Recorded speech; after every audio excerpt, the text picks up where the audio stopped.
my name is Sofia Ehrich, and I am an art historian, researcher, and consultant for multisensory experiences.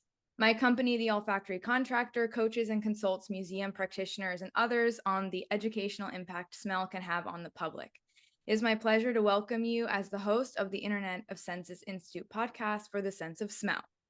And today I have Spyros Drosopoulos with me.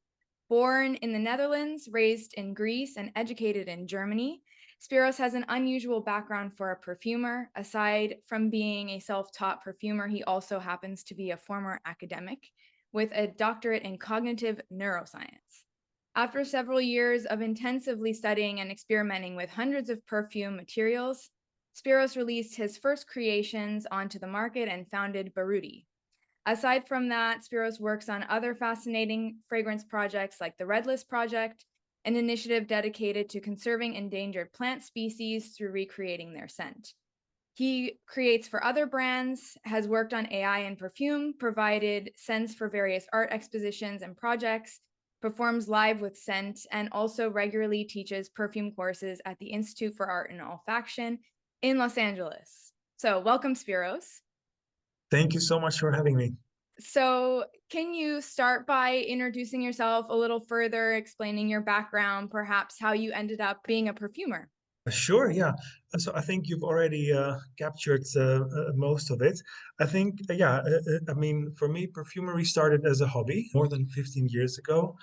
I had, of course, a keen interest in smell and taste, as most people who I've met in the field. And that has led me from curiosity just to do my own private market research. I was a fragrance collector for a long time, but I've also been doing courses in tea, drinking, other food, whiskeys, wines, all that kind of stuff. So I've always had a big interest. But the interest in perfume started as a student. Studied psychology. I've done a PhD in cognitive neuroscience. But as a student, I was already interested in perfume because I discovered how perfume affects how people perceive me. So it was more from a psychological perspective, from a human behavioral kind of point of view. And then during my PhD in Germany, I discovered niche perfumery, and that actually kickstarted the curiosity and the search for, okay, how is it actually done? Because until then, like most people, I never really thought about it. I just thought, okay, you have brands and they make perfumes, but it's kind of like a big black box. What's happening in there? And then when I discovered people like Andy Tower, Alessandro Galtieri, and I read that they were doing it themselves, I was like, wait, what? Is that an option? Okay, I need to understand how that works. So I started researching and everything. And yeah, like I said, first it was a hobby because I had my career as an academic. But then 2 years after playing with the raw materials and everything, I just decided that I want to do this full time. So I switched and I decided I'm gonna do this in a professional manner so that I can dedicate my waking hours to making perfumes. And 15, 16 years later, here we are. Wow. And how many hours do you think you spent in the very beginning when you were just as a, like working as a hobby? How much time did you spend per week, like experimenting? Enough that it was really bad for my health. Because you were spending too much time on your full-time job and Yes. experiment. Got it.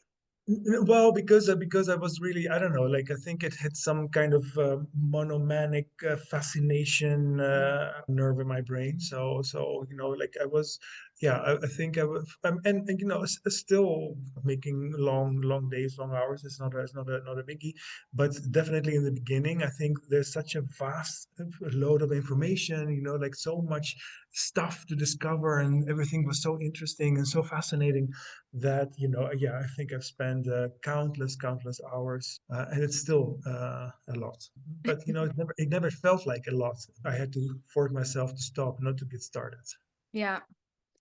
And so obviously you're very passionate about perfumery, but you're also passionate about sense of smell. What excites you most about olfaction or your sense of smell? What I really like about it is it's both creative, but also mentally, cognitively challenging. Or not challenging, what's the right word? But like it's like learning a new language, basically. Mm-hmm. You have all these materials that are, you can see them as words, but at the same time, so it's technical on one hand, but it's also creative. So for me, that's kind of like a combines the two things that I find the most interesting.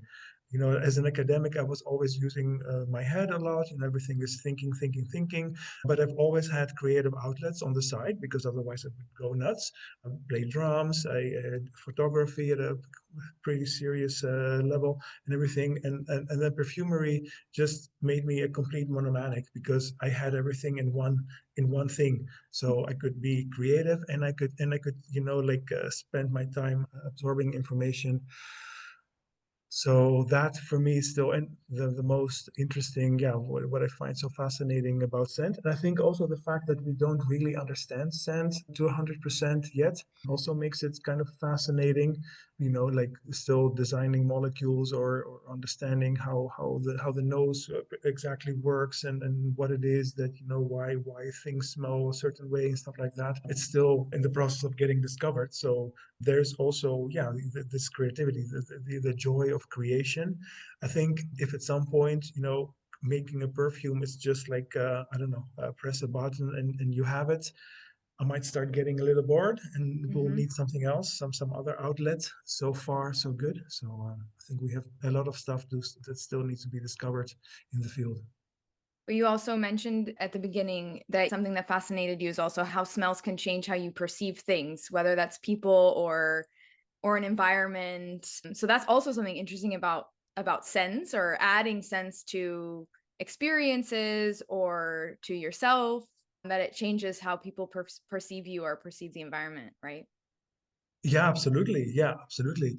And I think I find it always very fascinating, especially, with bad scents, how when you present them in the right context, people can get completely obsessed. Whereas, in nature, similar scent experiences usually just scare people, for example. So there's, Yeah. there's this element of context and how you can play with that. So you add an extra dimension, yeah, sensorial dimension that is really fascinating to play with, whether it's in conjunction with the rest of the information or whether it contrasts it. Both times it creates a strong response.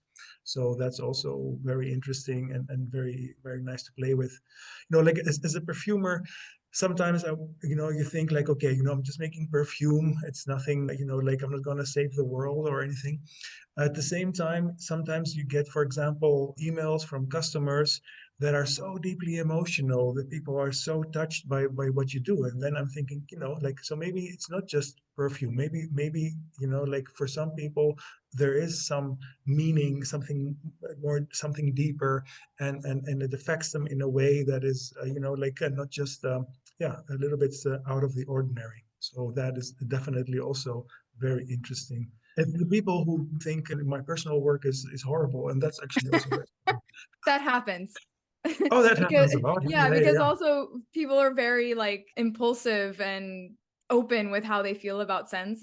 Because when I was just at Scent Week in Los Angeles here, and I think I was the one that I was smelling things, I was like, no, no, no, that's me. It's all about personal preference, which is another interesting aspect about your sense of smell, is it can be something that you're really initially just you say something and you can't really control it. Yeah, of course. Yeah, yeah, exactly. And I think, I mean, if you look at it as a conversation starter, it doesn't really matter. For me, I find it always very entertaining when somebody, tells me, a very bad experience with one of my perfumes, for example, or with scent in general. It's can be very, very entertaining, actually. Yeah. And then as a psychologist, I'm always interested to understand, okay, how some people perceiving certain scents, like sometimes you read things that are so far removed from materials and from stuff like that. I'm like, yeah, I would actually like to have a psychological lab and still do experiments, on people and be like, okay, smell this. Oh, okay. Maybe that's the next Yeah. step. Yeah, who knows? I would love to combine science together with this work, but yeah, so far this has not been an option. Yeah. Not serious at least. Okay, so going towards the perfume practice, we haven't had a perfumer on the podcast yet. So I wanted to hear from you, or if you could enlighten us on some of the traditions or expectations that surround perfumery or the practice of perfumery, what you should or shouldn't do in order to become a perfumer, these kinds of things. Mhm. Well, okay, so let's circle back a little bit because I would like to separate between different kind of perfumers, because the word perfume is quite global, but actually there's different disciplines within perfumery. So we have, of course, when people think of a perfumer, they think of a fine fragrance perfumer, but then there is also the personal care, functional perfumers, for example, and there's analytical perfumers, and they all do very different things, and depending on what you choose, you also might need you need a different set of skills. So, for example, analytical perfumers are the people who work with GC. So these are the perfumers who are in the quality control. They receive essential oils and they check if they are according to spec, if they've been adulterated. They are also the ones who make the copies of other perfumes, whether they are because a customer wants to have a perfume that is similar to perfume X or Y, or because somebody wants to make a perfume that is for a different application. So they need to know the formula. But anyway, so the analytical perfumers who work with GC, they are basically chemists. There's almost no creative part in there. You just need to have a good knowledge of what goes into certain materials, how are materials composed, and then you recognize them when you get a GC outcome. Then you have the functional perfumers and the personal care perfumers. These are perfumers who usually make the perfumes that you have in your shampoo, in your dishwashing tablets, in the bleach and everything. So these are also perfumers who need to have a very strong background in chemistry, because you need to know about the stability of the materials, you need to know about pH, you need to know about hydrophilic, lipophilic, all that kind of stuff. And you need to be price conscious, because usually the budget within this territory is very limited. So like if you make a formula that is 20% rose oil, would be a problem in every aspect, but definitely functional perfumery or personal care perfumery. And then last but not least, you have the fine fragrance perfumers. These are the perfumers who make the perfumes that we buy as a perfume to put on our skin. And of course, here we also have two major distinctions. We have the perfumers who have been classically trained in a perfume house, and you have the indies, to which I belong. And then, within that, there's always perfumers who work for other brands only, whether usually at a big fragrance house, or you have perfumers who have also their own brand and release their own work, or who create for others. So for me, being a fine fragrance perfumer, working for myself, but also for other brands, I am self-taught largely. I did some courses in the beginning of my career just, to get kickstarted, but most of the things that I know that I've discovered myself. But I have my own lab. We create, so I have two assistants who work with me, junior perfumers that I'm training. So I write the formulas, but they compound them for me, which is quite unusual. Like most people either really work by themselves or they just outsource the whole creation process, and they function more like creative directors, for example. Do you know what the scents or what the product is called when it's from a functional perfumer? It's not a perfume anymore, right? It's called something else? No, so it's always in a product. It can be a detergent. It can Okay. be, functional perfumery is usually detergents.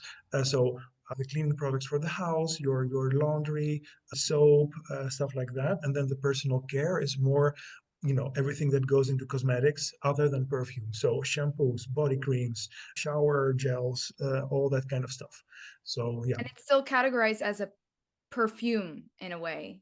Or Well, you are a perfumer because you are creating a perfume, a scent for a product like that. So you need to have some chemistry background because, for example, making a perfume for deodorant is actually quite complicated because of the basic pH of the yeah. deodorant, or for a candle because you need to know about hydrophilic, lipophilic. So with fine fragrance, our life is quite easy. You don't really need a lot of chemistry because your everything that you make is put in alcohol. So it's Yeah. quite stable. It dissolves everything easily. So in that regard, the life of a fine fragrance perfumer is quite easy. When you're making a scent for something else, Then you need to know about the compatibility of your carrier, as we call it. So, if you take a shampoo without before you put the scent in it, that's the carrier. If you have the wax where you dilute your perfume in order to make a candle, then the wax is the carrier. So you have all different kind of carriers with different kind of properties. So you need to know what you're working with. You need to know chemistry in order to be able to understand if what you're making is compatible with a carrier that is going to be mixed with. Makes sense. You define yourself a bit like a self-taught perfumer. Is that how you would like fine Absolutely. fragrance but self-taught? Yeah. And is this a new title for perfumers or For sure, yes. Yeah. I mean, like historically, the perfumers are trained in-house by the perfume houses. So, like if you usually they start as a chemist, you have a job at a perfume house like IFF or Givaudan, and then, you decide, oh, actually, I'm quite creative. I would like to make this stuff. So then the perfumers are trained in-house.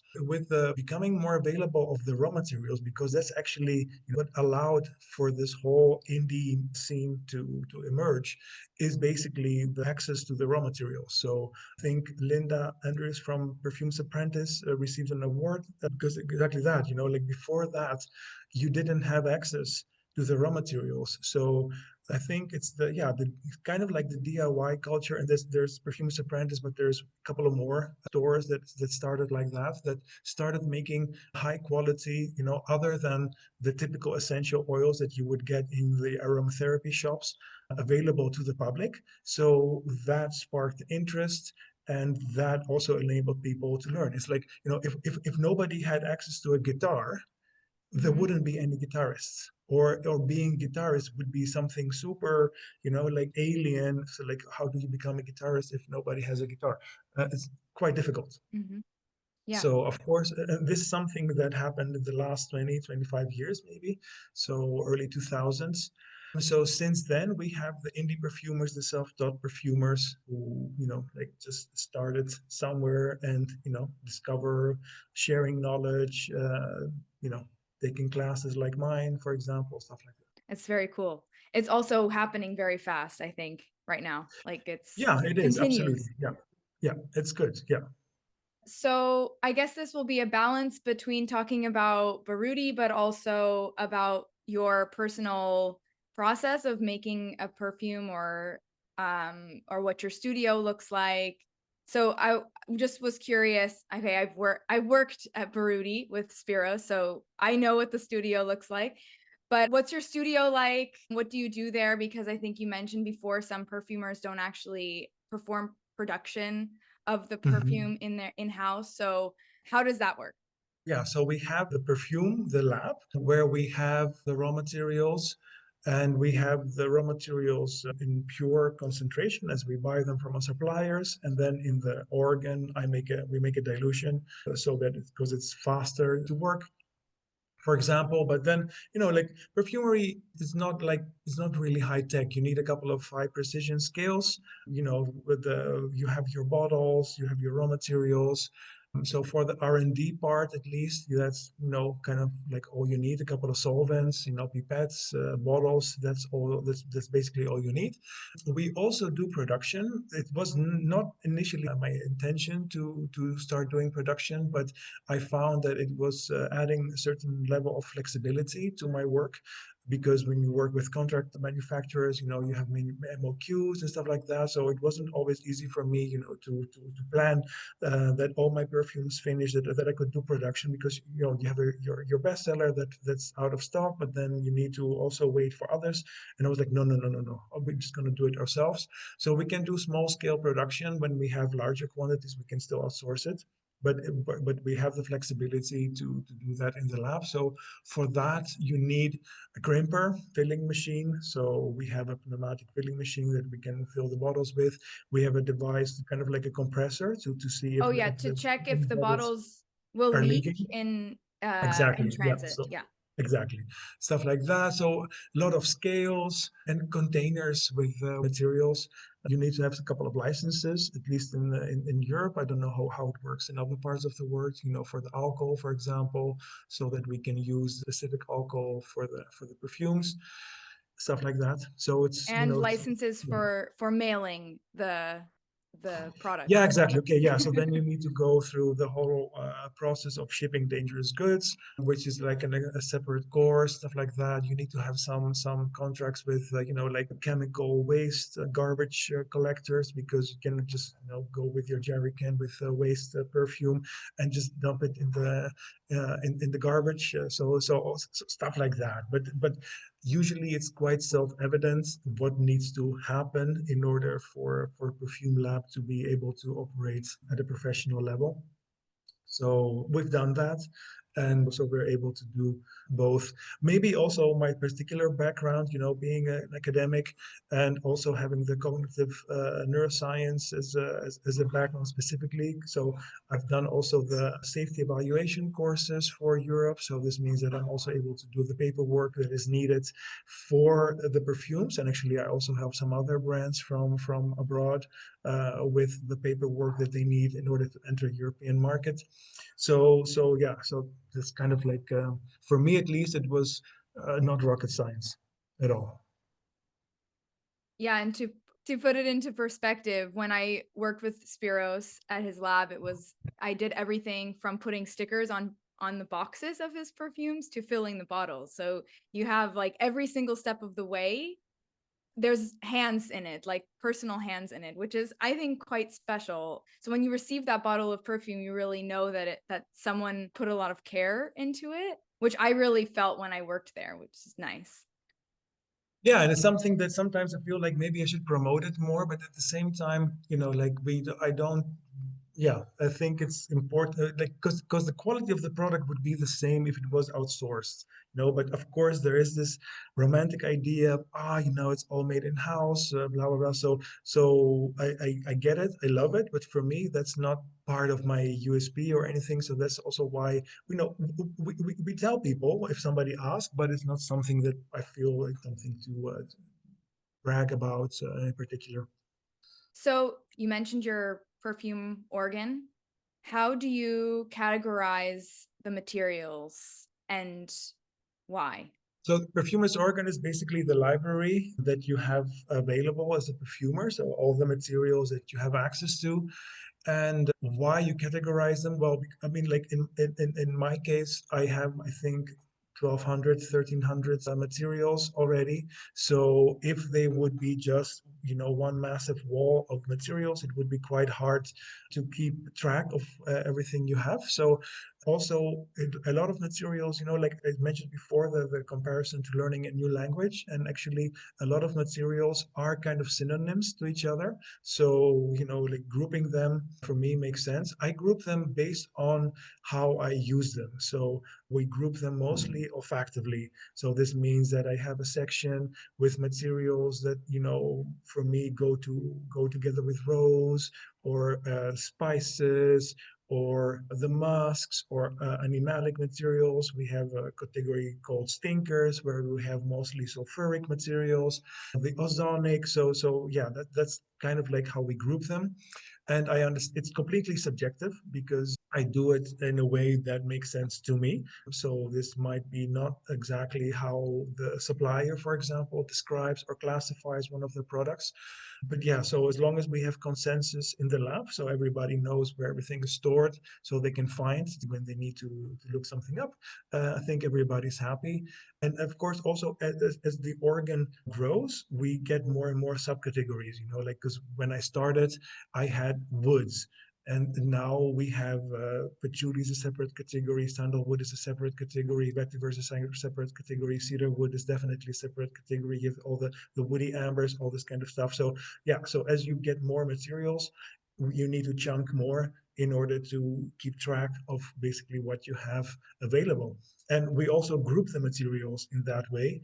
Although, like for in many labs, the materials are usually grouped alphabetical because the assistants who are compounding the formulas, they don't know what where something goes because they're doing a different job.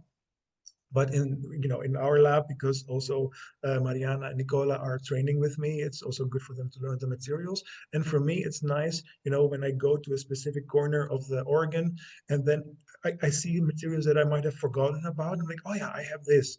Whereas if they would be alphabetical, I would just forget about them completely and never see them again because, they just disappear in the bigger, in the void almost.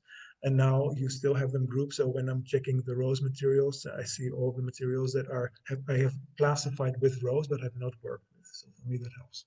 If you were to categorize them alphabetically, then you're not really using your nose. So the way that you're categorizing them is sort of by your nose, right?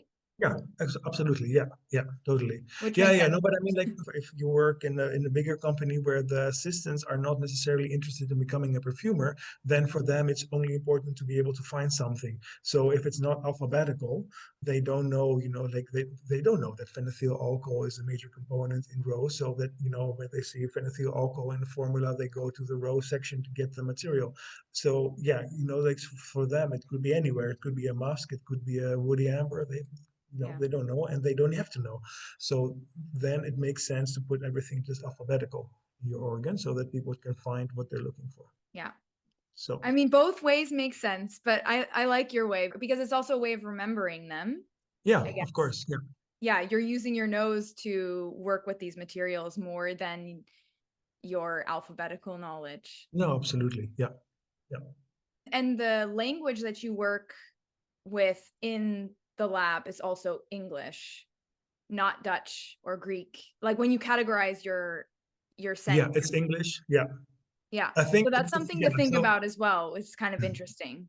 I think because also most of the communication with suppliers is English and most of the materials, okay, yeah, they have the English, even if it's chemical, the chemical names, there's still the English way of calling them. Sometimes you get French materials and then understanding the name is all backwards. So it's not, I don't know, linalool acetate, it's acetate de linalool. And then I'm like, wait, what? Which one? Ah, okay, yes, I know. Because of the way that French built the sentence, the grammar. But anyway, so yeah, everything is in English. That was from the beginning like that. In my notes, sometimes I have things in Greek and some things in German and some things in Dutch, but these are my private notes. So depending on, what words come first, I write it in whatever language makes sense to me. But then in the lab, everything has to be in English so that everybody can work. Yeah. Are there words in those languages that are more olfactory oriented? Is that why you use them, Mm, or is it just your brain? my brain. Okay. Yeah. Yeah. So, what's your process when you make a perfume or when you start a formula?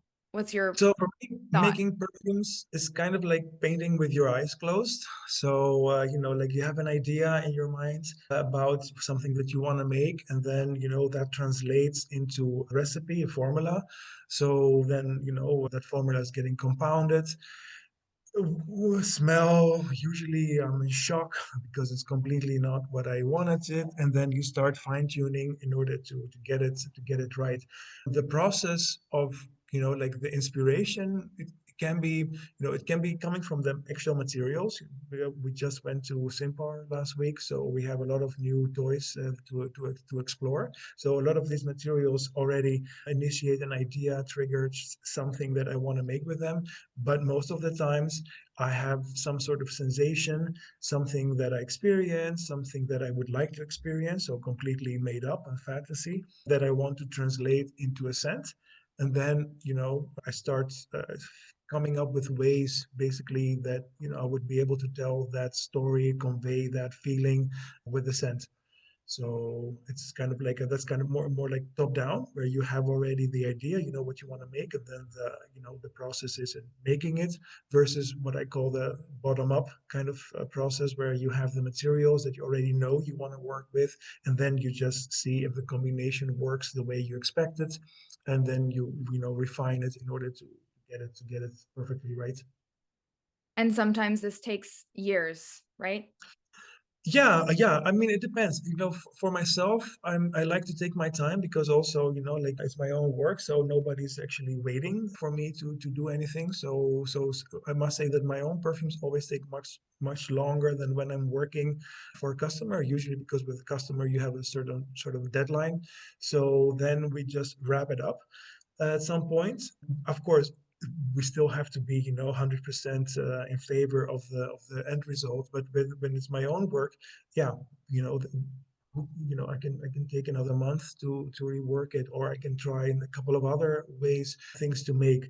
And it's not always that, sometimes I go back to a version from a year ago, and then I'm like, okay, this is actually, the best in this project. They're more open end. So my own projects, what I make for Baruti is usually more open end. So it's done when I really feel it's done, and it can be like after a couple of years. When you work for a company, you usually don't have a couple of years to spend on a formula. So yeah, then it has to be done faster. It can be 3 months, can be 6 months, something like that. So then moving to Baruti, and then we'll talk about some of the other activities that you're working on. Since you mentioned it, what's your concept behind your brand? And maybe you can explain something about how the perfumes smell as well, Sure. and I the mean, impact. the concept, I don't know if I have a concept in the sense other than that I love fragrances, and I love to make stuff that I feel are nice to wear, but also have some sort of novelty in them. So I don't know, like I'm a little bit confused with the notion of concept, because when I think of concept, you have some brands that are really conceptual, like, oh, everything we do is around a certain theme. Mhm. With me, that's not the case. The name of the brand is Baruti, which means gunpowder, and I like it because the word has, it's an intense word. Gunpowder refers to explosion. In Greece, also, when you call something is Baruti, it means it has bite, it has edge. So I like that with the perfumes. When you spray the perfumes, it's kind of like a little explosion anyway. So for me, that all makes sense. But usually when like my personal style tends to evolve around contrast. So I really find myself attracted to materials or combination of materials that is not evident to everybody. They're not necessarily all immediately fit well together, and then build bridges between those materials so as to connect them. So, yeah, what you immediately get as a bonus is a lot of contrast, is a lot of layers, because you have to literally, see that as building bridges in order to avoid a clash. And I think I tend to use relatively low quantities of so-called blenders. So my perfumes have you can pick out the notes that I declare in my work, whereas very often perfumes, they are over blended, so you get only abstract or hints of what is declared.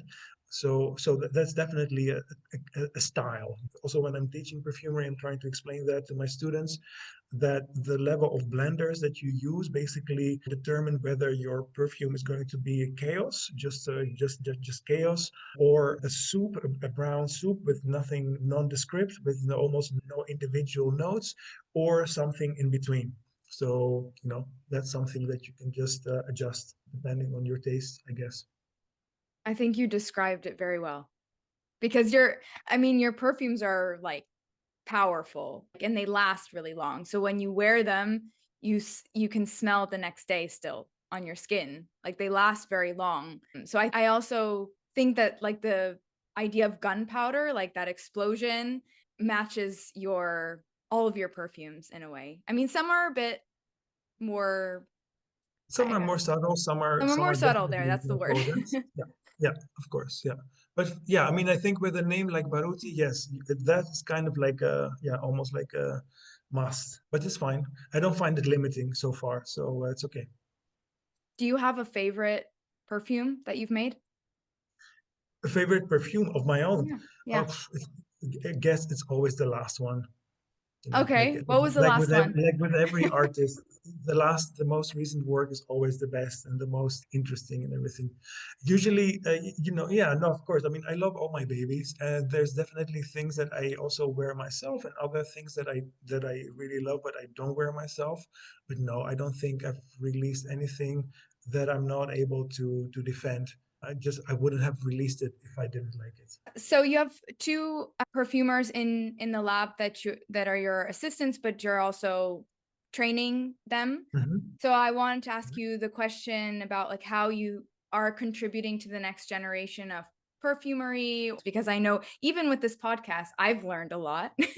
So I think that that's something that you're very passionate about, is sharing knowledge with others. I think that's again something, like a reliquary that I carry with me from my academic background, where teaching is kind of like part of the job description. So I don't know exactly, but like how to describe it. But for me, it comes very natural, and I also don't feel threatened, I guess, like a lot of perfumers in the industry, to share knowledge. Maybe because I still feel like I have so many ideas, and it's more like the ideas that I think are more valuable than, okay, like how do you make a chypre, how do you make a good rose accord, how do you make a peach accord, how do I don't know, all this kind of stuff. I'm like, yeah, you know, here, this is how you do it, or this is how, at least how I do it, and it works for me. So I guess I do know a couple of things. And then other than that, the people who take my classes, it's up to them to run with it, so how they will integrate this kind of information into their practice, that's not up to me. But at least they have some skills and some tools, and then from there on they can use it as they want. Yeah, I don't know. Like I just don't feel threatened. I think, very often I notice when you speak with perfumers that, oh, everybody's very secretive and everything. I don't have that so much. I mean, if you ask me, look, how did you do this in your perfume, or how sharing the formula? I'm like, okay, that's none of your business, obviously not. But I don't have any issue explaining some of the tricks, so that people can then go and make something of their own. Yeah, it's also about having a open door for new people. I think I've said this before, but our field, or I don't know if you call it a field, but our area of expertise can seem very cliquish and small. And so also that idea of just bringing new voices or opening your lab like you do for interns or for teaching others, I think really can go a long way I in hope itself. so. Of course, at the end of the day, that's something that, I mean, I pride myself when I see my former students who are starting brands and, doing stuff. I think it's super cool. I think it's like you're like a parent watching a child grow up. Like how can you be against that? So for me, it feels very, very normal. And I don't also, I remember when I was entering the business, I don't remember who told me that, but it was a very wise quote that stuck with me, and I held dear, and also feels natural to me. It's like somebody told me, like, like if you want knowledge, you need to be ready to share yours. And I think that's actually, that sums it up completely. So Mhm. because of course I also learn from other people. I also learn from the guys in the lab, and I also learn when I'm teaching, and I learn from my students, because somebody has a nice interesting observation, or they make something where I'm like, hey, wow, this is actually really cool. So it's always a give and take. It's not like, okay, like I'm the philanthropist who just gives my knowledge to the world. And no, I also get a lot in return from it. So That's the great thing about teaching. You learn a lot. yeah, Yeah, that's very exactly. true. So, what are some of the other activities that you've worked on other than your brand, like the Red List project? But I know you've also done some artistic projects in the past. So the Red List project is super interesting. Of course, it's close to my heart. Both my parents are biologists, so maybe that's also a little bit why I have that. Like I was brought up with nature, nature, nature, nature. So the Red List project is an initiative where, perfumers are invited to recreate endangered plant species for their scent, because of course there's a lot of endangered plant species that unfortunately don't emit scent. So for these, it are harder to help, at least with our project. And then we are invited to make products with these scents. So in a way, preferably in a way that also the people who will then purchase the product are actually able to experience the scent of the plant that we've studied. And then, of course, there's a revenue share that goes into the preservation efforts for that specific plant material. So I've already collaborated on 2 plants with the Redlix project. We're working on a couple more projects, but I know also that Man, for example, has done some project with them. So Man, the perfume house. and probably also some other indies that I'm not aware of everybody that they've worked with. But I think this is the future. This is where we need to go. It's kind of like activism with commercialism and everything. That consumption becomes actually like a good thing for the planet, instead of just taking resources, depleting resources, and just filling our pockets, which inevitable is which at the end of the day is like kind of a dead end road. But you're Is also unsustainable. capturing endangered smells. Yes, exactly. Yeah. So it's almost like going to a museum. Like the idea that you buy a product and you get to experience how a certain plant material smells, and you help with the conservation of that plant material. And any other projects you want to mention?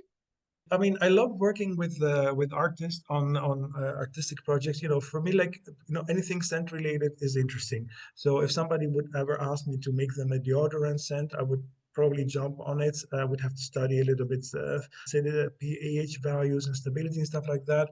I get often requested, or if I can help out with some art projects. So I've done that in the past quite a lot.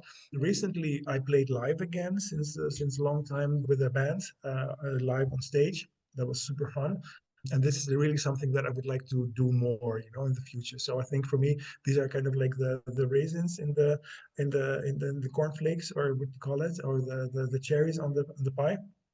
That kind of projects where you basically can go full free and you can do interesting stuff. Um, When you you say know, play live again, what do you mean?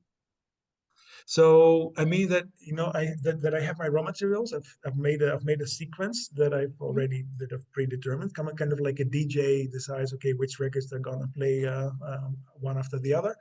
And as the band is playing their music, I accompany them. So with scent. So I'm mixing the raw materials in the sequence that I have as I come up with it for every song, so that you basically enhance the experience of the music. It's almost like decoration, like a decor, like you have the light show and everything. So now you can also have a scent show. So these are projects that, yeah, it's really fun to do. And it's always super interesting afterwards also to talk with the audience and how they experienced it, if it made it better. For some people, it makes it worse. So this is also really interesting to get the feedback. I've also done scents for theater a couple of times, again to enhance the whole experience. And for me, these are like super interesting stuff and interesting projects. You have a scent in at the Institute for Art and Olfaction right now, don't you? In their small Yeah, correct. Yeah, exhibition. it's a formula on the gunpowder accord that I'm working for since forever. So it's a trial. I don't even remember where at the moment they asked me, I think I sent them the most recent formula, but the project has evolved. It contains a material that is actually banned in perfumery, so it's never going to meet, like it's not going to be released, but at least for me, it's interesting to study it. And then at some point, I will also look for a way to replace. It's the horseradish. I don't know if so Oh, it's almost like yeah. So it's normally horseradish essential oil is used as a flavor for food, almost like mustard. So I see why it's dangerous, because if you cannot sniff the bottle. It's literally dangerous. But I like the horseradish has this materials that kind of give them, like the sulfury note that that you have in gunpowder, in the smoke, stuff like that. So it's a formula that I'm just playing with for now. But this is just fun time, playtime. I like working with yes, crazy materials, and just discovering what you can do. I think for me, it's more important to know what you can do, and then you can see if it's like safe according to the current regulations. It's also something that I teach my students. Just don't care about the regulations when you're learning, because first you need to understand what you're able to make with the materials, and then you will start looking into regulations and like safety and all that kind of stuff. But in the beginning, you just need to know, okay, how far can we go? How fast can we go? What can we do with these materials? okay. So what's next? What's next for What's next you? for BARUTI? Yeah. Oh, I mean, there's a lot of things in the pipeline, like both, like creation-wise, of course. Perfumery is a quite slow process for me, as I already described. So usually I have more than 20 projects open. So depending on which one finish first, we will determine what the next release is going to be. But I think the big change is that I'm in the process of relocating my business, privately, but also my business from the Netherlands to Athens, Greece. So that's something that I hope to have fully completed by the end of the year. So this means that there will be a Baruti lab in Athens. Yeah, I have quite big plans, but let's see. Of course, fingers crossed that everything will work out the way we want it. But yeah, there's like the relocation, which allows me for several reasons, but it allows me to closer to some raw materials, for example, because like the flora of Greece is for perfumers a little bit more interesting than the northern countries. Sorry, it's just how it is.